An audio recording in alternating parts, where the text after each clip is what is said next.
जी आज अच्छा मुझे फर्स्ट ऑफ ऑल एक थोड़ा सा फीडबैक दे दो कि सिमिलैरिटी अभी हम लोगों ने ठीक से स्टार्ट नहीं की है। कॉन्ग्रेंसी तो तुम लोगों को क्लियर है ना? बिल्कुल कॉन्ग्रेंसी में कोई मसला तो नहीं आ रहा? अफान, शीरी और ताहा नहीं आ रहा, ठीक है। अच्छा देखो इस क्वेश्चन के अंदर क्या कह रहा है कि हमारे पास quadrilateral A B C D similar to P Q R S. जब ऐसा क्वेश्चन आए तो पहले मैं इन दोनों को टिक मार लेता हूँ। ए बी सी डी ये है हमारे पास और पी क्यू आर एस ये वाली, तो ये दोनों एक दूसरे के साथ क्या हैं? सिमिलर हैं।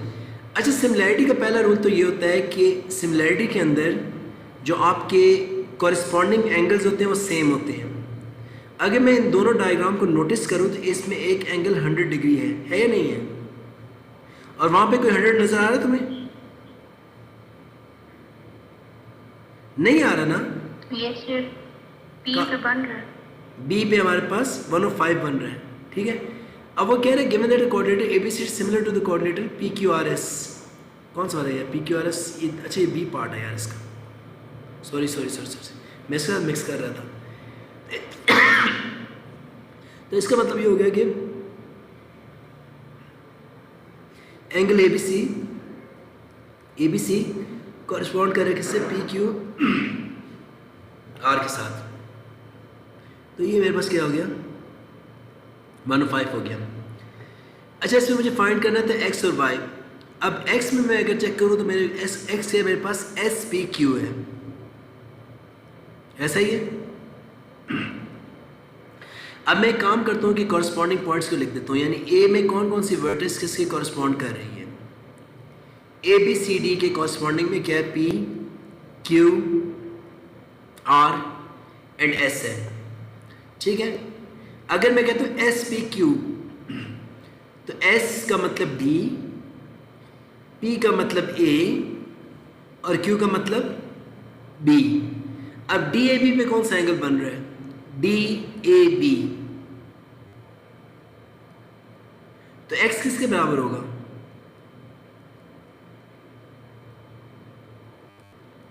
ये बात समझ में आ गई तुम लोगों को?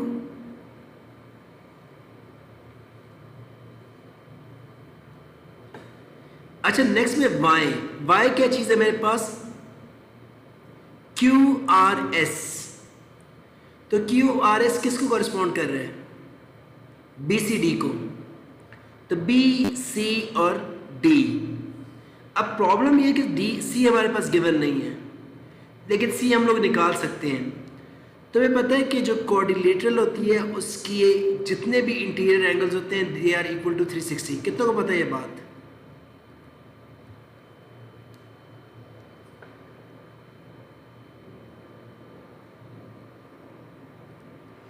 So 360 minus 105 plus 95 plus 108। तो मैं ये आज से निकाल के बताओ कितना आ रहा है इसका आंसर? 52 डिग्री आ रहा है। 52 डिग्री आ रहा है। तो इसका मतलब ये क्या हो गया मेरे पास? ये भी 50। वाई क्या हो गया? Y is equal to 52 degree. ये तो आसान था, ठीक है। अब इसमें जो z को मैंने चेक करना है। अब z क्या चीज है? पी क्यू है। तो पी क्यू किसको कॉरस्पॉन्ड कर रहा है? ए बी को, यानी ये 8 के साथ कॉरस्पॉन्ड कर रहा है। अच्छा हमारे पास आर क्यू भी गिवन है। आर क्यू किसको कॉरस्पॉन्ड कर रहे हैं? बी टू सी को। अच्छा तो बी टू सी पे क्या वैल्यू है? 12 है। तो मैं लिख सकता हूँ, देखो मेरे पास मैं अगर लिख सकता हूँ कि सर हाँ क्या चीज? नहीं ना, ये देखो ए को कॉरस्पॉन्ड कर रहा है पी, बी को कॉरस्पॉन्ड कर रहा है क्यू, ऑर्डर में लिखा होता है ना, सी को कॉरस्पॉन्ड कर रहा है आर एंड डी को कॉरस्पॉन्ड कर रहा है एस। अब आर क्या चीज़ है? ये ना आर और क्यू, तो ये किसको कॉरस्पॉन्ड कर रहा है? क्यू आर बी सी को कॉरस्पॉन्ड कर रहा है। अब क्योंकि जब दो ट्राइंगल्स सिमिलर होती हैं जो कि क्वेश्चन के अंदर गिवन है, यानी दो शेप्स, तो इनकी कॉरस्पॉन्डिंग साइड्स का रेशियो सेम होता है। तो अब मैं क्या करूँगा कि जो चीज़ मेरी अननोन है, यानी मैं क्या लिखूँगा कि z, अब z की कॉरस्पॉन्डिंग साइड कौन सी है? ए बी है, तो z/8 is equal to R Q क्या है मेरे पास, इसी ट्राइंगल के ऊपर रखेंगे 7.8 डिवाइडेड बाय आर क्यू को क्या चीज़ को 12 आ गई मेरे पास, तो z क्या आंसर आ गया मेरे पास? सर 7.2 है उसकी value. Oh sorry R Q की 7.2 हो गया। स्टेट है और जो आर क्यू है वो जो चीज़ सर मतलब जो है डीसी स्टेट और आर क्यू तो स्टैंडर्ड है, डीसी तो पीक्यू मतलब दोनों स्टेट है, तो दोनों उस तरह की होगी। और ये स्लैंटेड नहीं है, ये स्लैंटेड नहीं है, रोटेटेड है, और ये एक साइज की नहीं इनलार्ज है। तो मैं चक्रों में पढ़ो नहीं कि उसकी शेप कैसी है। रूल ये कहता है कि जिस ऑर्डर में ऊपर लिखा हुआ है, मैं तो ये मुझे तो देख के पता चल रहा है कि इसकी इनलार्जमेंट है। जब मैं इसको रोटेट करूंगा ना यूं करके छोटा वाला ट्राइंगल, तो यूं बनेगा।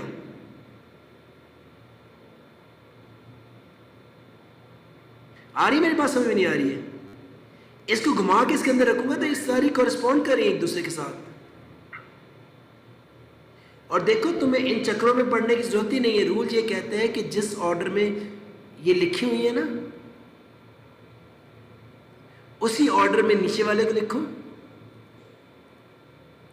और इनको कहते हैं corresponding vertices.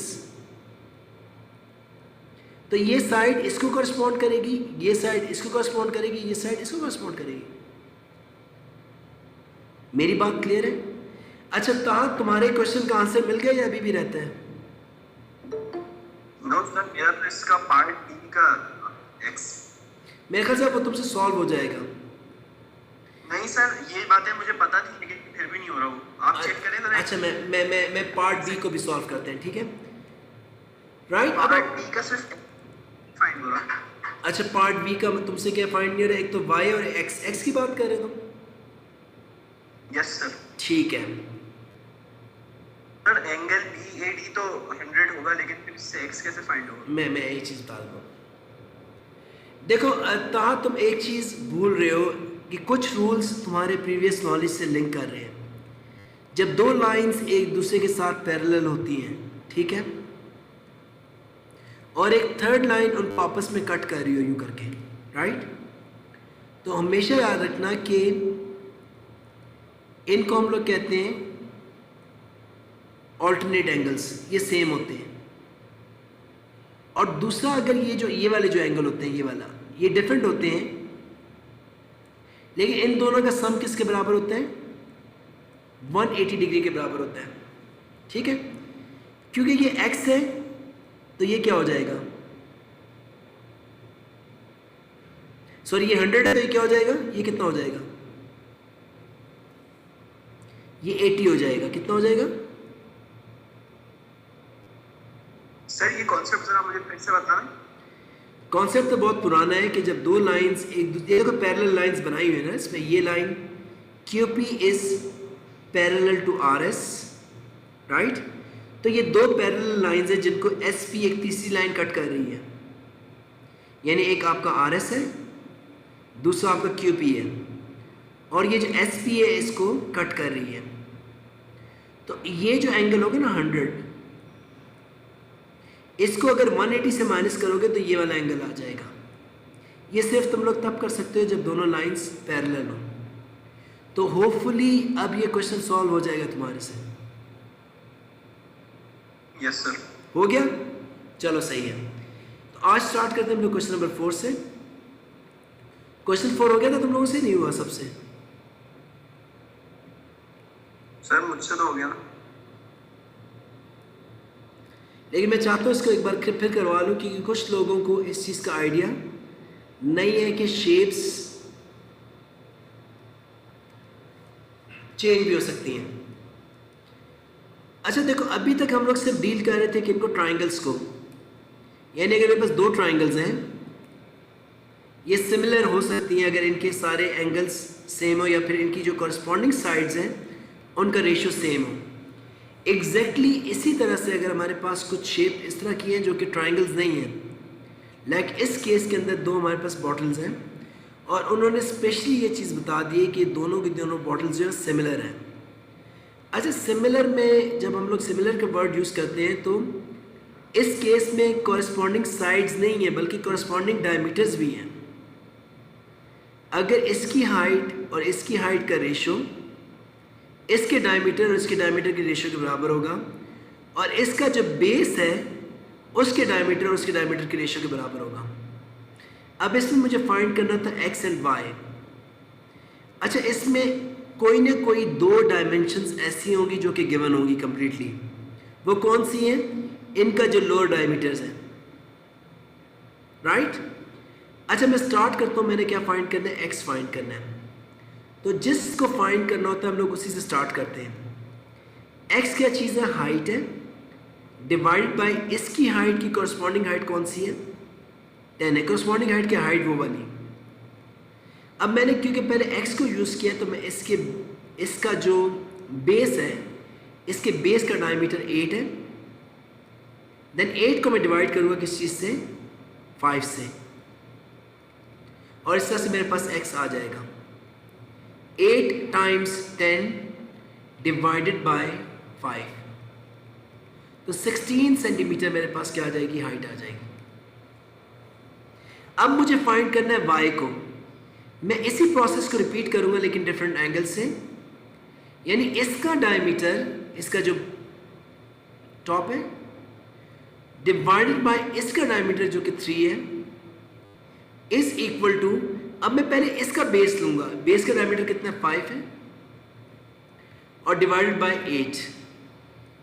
So y is equal to 5 times 3 divided by 8। तो 15/8 आ जाएगा इसका।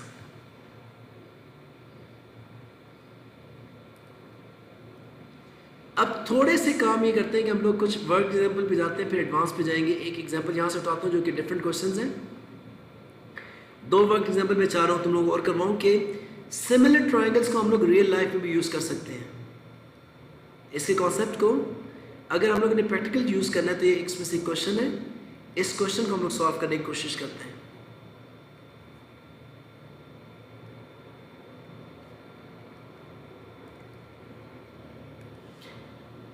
अच्छा, एक चीज़ मैंने तुम लोग बतानी है कि अगर हमारे पास कोई भी ट्राइंगल हो और इस ट्राइंगल में अगर कोई मेरे पास स्ट्रेट लाइन आ जाए, ये लाइनें पैरेलल हो, ये रूल है, ये रूल याद रखना है। तो हमेशा याद रखना कि ये जो बड़ा ट्राइंगल होगा ना, यानी ए बी सी, ये छोटा ट्राइंगल जो है वो कौन सा है? ए एफ जी, ये सिमिलर होंगे। ये सर जी जी, सारे आइसोसेलेस ट्रायंगल सिमिलर नहीं होते? नहीं, सारे आइसोसेलेस ट्राइंगल सिमिलर नहीं हो सकते। वजह मैं तुम्हें बताता हूँ। जितने भी सिमिलर ट्राइंगल्स होते हैं ना, राइट, उनका ये रूल होता है कि उनके कॉरस्पॉन्डिंग एंगल सेम होने चाहिए। अब ये आइसोसेलेस ट्राइंगल बनी, मैंने बाय द वे मेरे पास बड़ा आसान तरीका है आइसोसेलेस बनाने का। अब ये क्या तुम्हें लग रही है सिमिलर?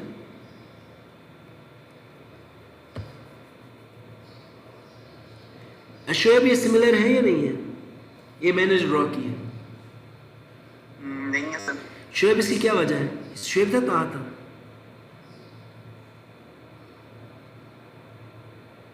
शीरी, क्या वजह है? ये सिमिलर क्यों नहीं है? हाँ,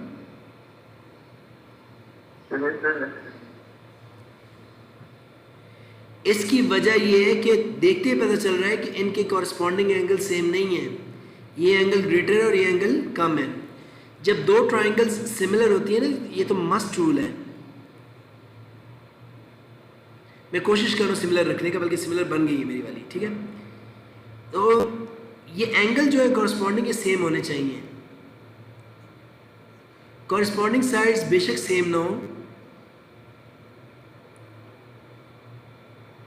लेकिन कॉरस्पॉन्डिंग एंगल सेम होने चाहिए इनके।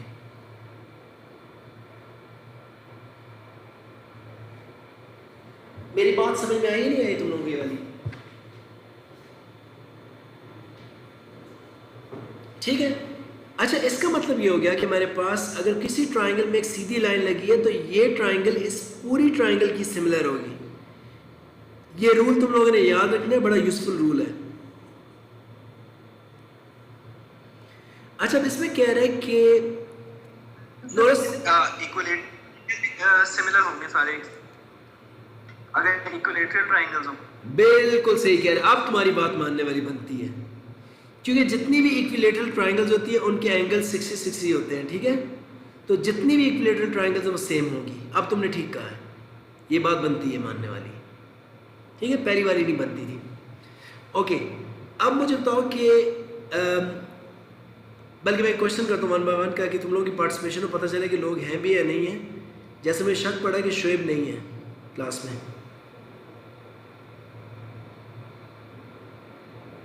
शोएब हो या नहीं हो? सर हूँ। अच्छा, तो बहुत ठीक है। तो मुझे लगता है बीच में से गायब भी हो रहे हैं ना, तो मैं इसलिए।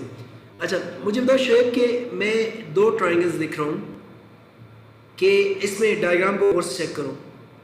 एक ट्राइंगल मेरे पास ए ई डी है यहाँ पर, और एक ट्राइंगल मेरे पास ए सी बी है। शोएब, क्या ये दोनों सिमिलर होंगी या नहीं होंगी?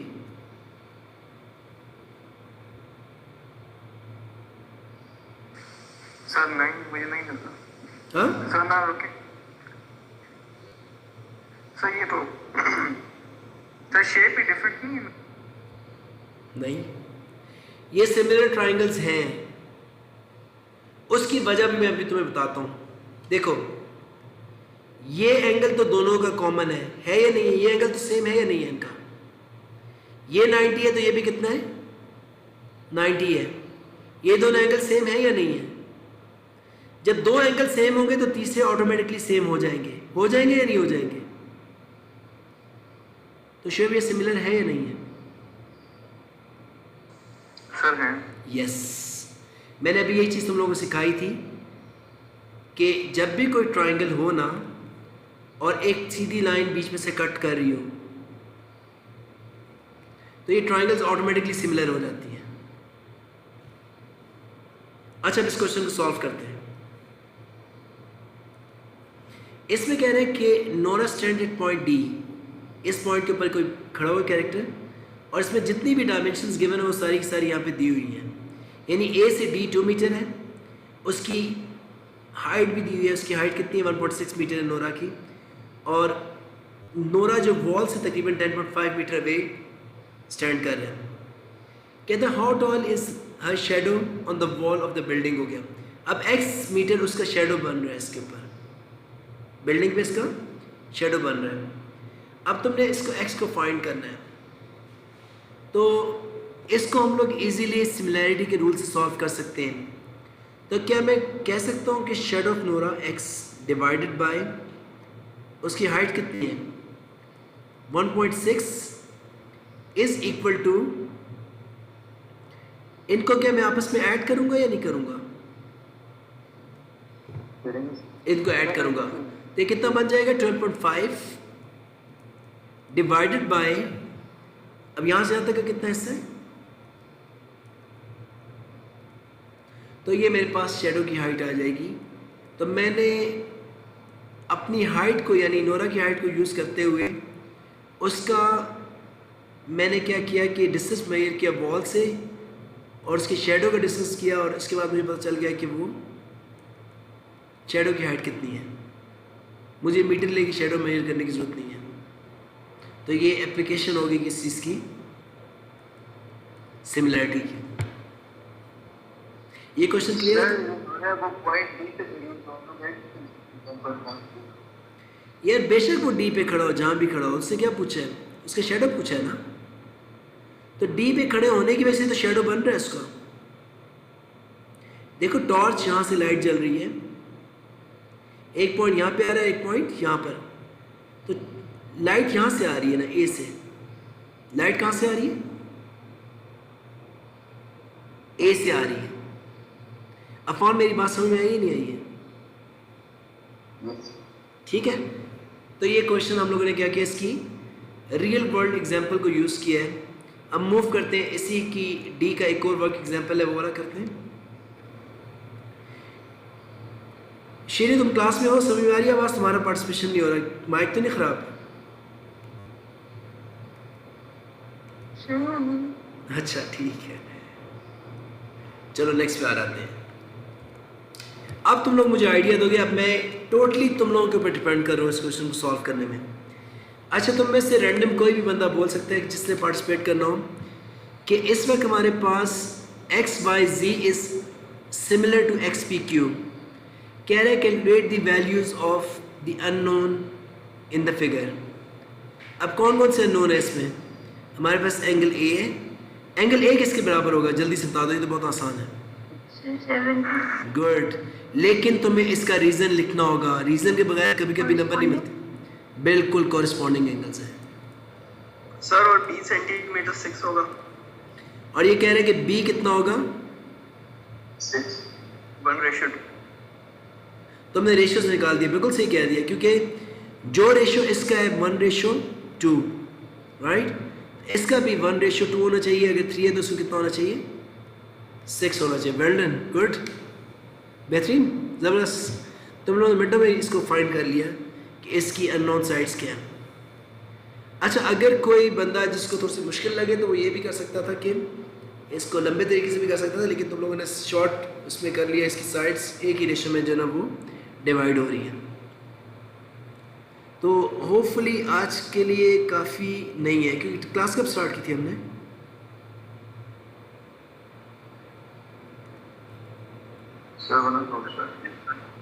अभी तो टाइम यार हमारे पास 20 मिनट्स हुए हैं।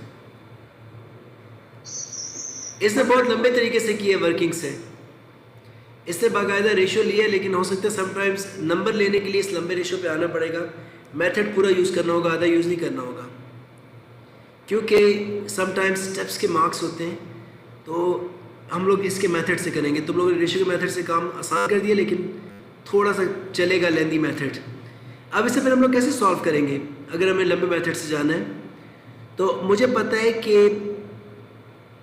ये बड़ी वाली ट्राइंगल पी एक्स है ना, X P over X Y का रेशो, यानी एक्स पी कितना हो जाएगा मेरे पास?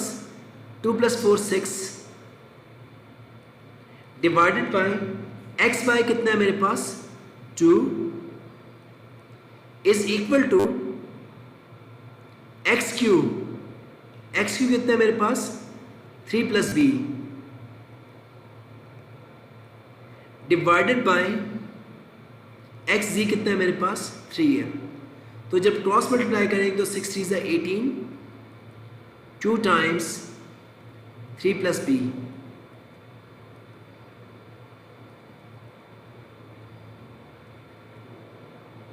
कोई गलती तो नहीं की हम लोगों ने? बल्कि 2b हो जाएगा ना, ये 2b हो जाएगा। सो 2b इज इक्वल टू 18 - 6 12 आ जाएगा। वैसे इट साउंड स्टूपिड, लेकिन ये कि मेरे ख्याल से तुम्हें ऐसे ही करना होगा। रेशियो मेथड से डायरेक्ट नहीं कर सकते हो तुम लोग। अगर वर्किंग के लिए आता है क्वेश्चन तो पूरी वर्किंग शो करनी है, तो सिमिलैरिटी के रूल के थ्रू करना है, अदरवाइज वर्किंग शो नहीं हो जाती।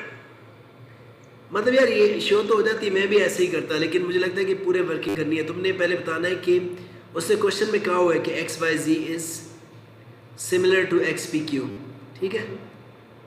तो इसमें जब ये तुमने सिमिलर का कर दिया तो फिर उसके हिसाब से तुमने बताना है कि X Y correspond to X P, और ऐसा करने के बाद X Y over X P करके प्रॉपर तरीके से करना है, ठीक है? तो कोशिश करना, वैसे एग्जाम में अगर क्वेश्चन आ गए तो वर्किंग शो करो, डायरेक्ट मत देना आंसर। तुम खुद सोच लो अगर 2 मार्क्स दिए हुए हैं तो तुम अगर तुम्हारे वाले मेथड से क्या तुम ऐसे वर्किंग करोगे कि sir X Y ratio Y P is equal to Y Z ratio Z Q, ऐसे कर सकते हो। लेकिन अगर उसने मार्किंग स्कीम में इसके नंबर ना दिए हुए तो फिर हम लोग क्या करेंगे? बल्कि वही बन गया यार वैसे, लेकिन हाँ ना सर, यही दोनों एक ही चीज़ है बिल्कुल। वैसे दोनों एक ही चीज़ है, लेकिन ये थोड़ा आसान हो जाता है। 2/4 इज इक्वल टू 3/b। चलो दोनों ही हो जाएंगे सही। वर्किंग में फिर इस तरीके से करना, डायरेक्ट आंसर नहीं देना, रेशियो के मेथड से करना होगा फिर तुम्हें। चलेगा, ये भी चलेगा।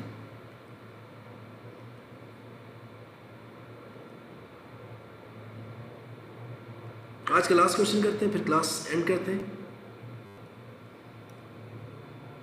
और ये क्वेश्चन तुम लोगों ने करके सॉल्व करके देना, बल्कि ये वाला ये क्वेश्चन आ गया, राइट। ये डिफरेंट है, ये लास्ट क्वेश्चन आज का। और इसके बाद हम लोग कल सिमिलैरिटी एंड कॉन्ग्रुएंसी के टेस्ट पे जाएंगे और टॉपिक को हम लोग एंड करेंगे, फिर पास पेपर करेंगे इसके। अच्छा, एक और चीज़ याद रखना कि मुझे बताओ कि क्या ABC, बल्कि इसने खुद बताया हुआ है, बताने की जरूरत ही नहीं है। Triangle ABC is similar to triangle DEC। तो A कॉरेस्पॉन्ड कर रही है किससे? D से। B कॉरेस्पॉन्ड कर रहा है किससे? E से। एंड C तो C से ही कॉरेस्पॉन्ड कर रहा है। अब हमने क्या फाइंड करना है? X फाइंड करना है। तो X क्या चीज़ होगा? CDE,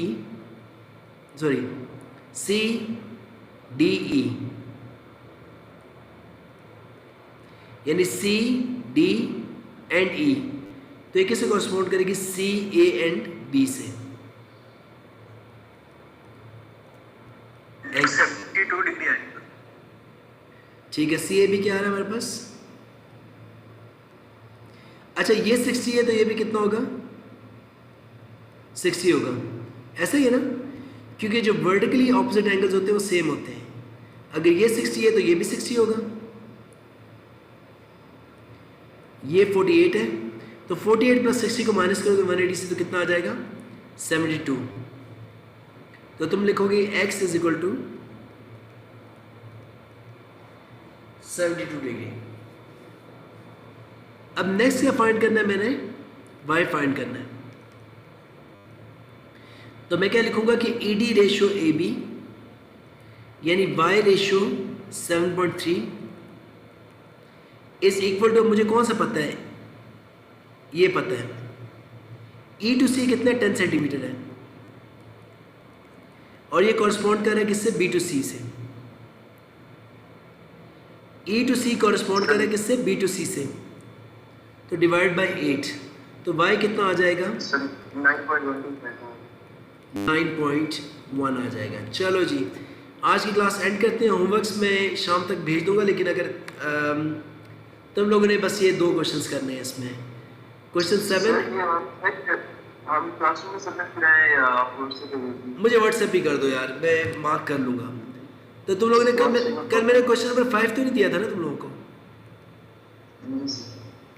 दिया था सर। दिया था मुझे लगता है। तुम लोग याददाश्त अच्छी नहीं है, काम किए करोगे तो याददाश्त।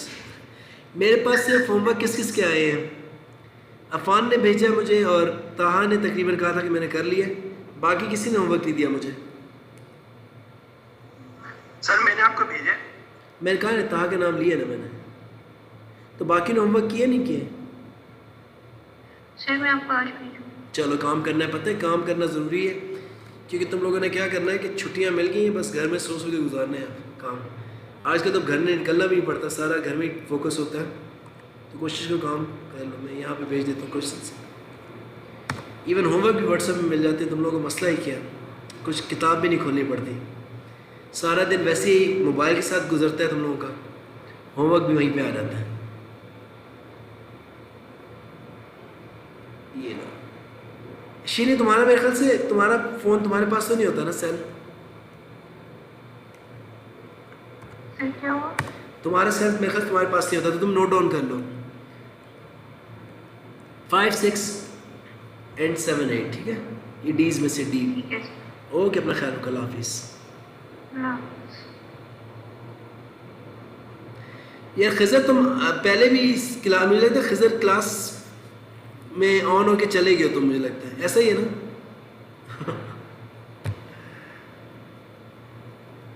खिज़र क्या करता है कि क्लास ऑन करता है और गायब हो जाता है। ओके जी, अल्लाह हाफिज़।